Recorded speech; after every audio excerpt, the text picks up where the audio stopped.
Khamenei পরবর্তী Iran দাঁড়িয়ে আছে এক ঐতিহাসিক সন্ধিক্ষণে। এটি কি নতুন রাজনৈতিক সমঝোতার সূচনা নাকি দীর্ঘস্থায়ী অস্থিতিশীলতার শুরু, তা নির্ভর করছে তেহরানের ক্ষমতার কেন্দ্র, রাস্তায় থাকা মানুষ এবং বৈশ্বিক শক্তিগুলোর পরবর্তী পদক্ষেপের ওপর।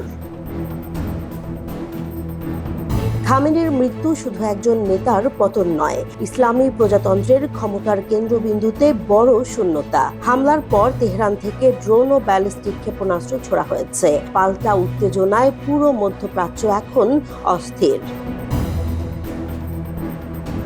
যুক্তরাষ্ট্রের প্রেসিডেন্ট ডোনাল্ড ট্রাম্প দাবি করেছেন এটি ইরানিদের জন্য নিজেদের দেশ ফিরে পাওয়ার সুযোগ। তবে কেবল বিমান হামলায় সরকার পরিবর্তন সম্ভব কিনা সেই প্রশ্ন তুলছেন বিশ্লেষকরা।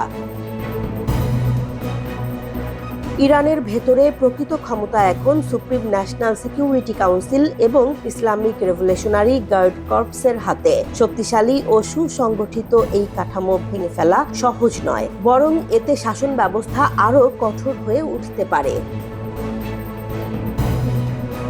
বিরোধী শিবিরও বিভক্ত। কেউ 1979 সালের বিপ্লবে ক্ষমতাচ্যুত শাহের ছেলে রেজা পাহেলভির প্রত্যাবর্তনের কথা বলছেন।